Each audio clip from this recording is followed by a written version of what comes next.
Pemerintah pusat maupun daerah kini telah mengizinkan sejumlah daerah yang PPKM-nya di bawah level 4 untuk melakukan uji coba PTM terbatas.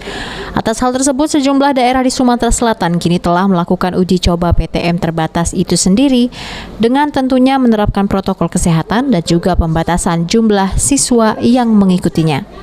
Atas hal tersebut, praktisi pendidikan dan juga guru di salah satu SMA Kota Palembang cukup mendukung aturan yang dikeluarkan oleh pemerintah tersebut.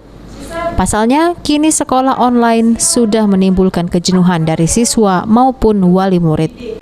Pasalnya, pembelajaran untuk anak harus mempunyai strategi pembelajaran yang tidak dimiliki oleh wali murid itu sendiri.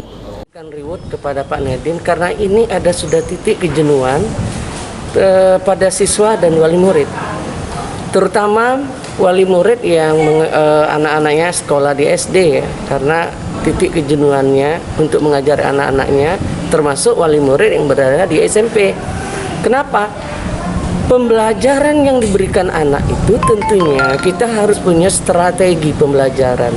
Sementara wali murid yang daripada orang tua siswa itu, mereka kan tidak mempunyai strategi pembelajaran, perencana pembelajaran, bagaimana psikologi anak tentunya. Nah, itu yang mungkin kekhawatiran dari wali murid, kejenuhan dari wali murid. Dengan dilakukannya pembelajaran tatap muka, menurut Dr. Herman tidak menimbulkan kesalahan dalam proses pembelajaran bagi anak di kondisi saat ini.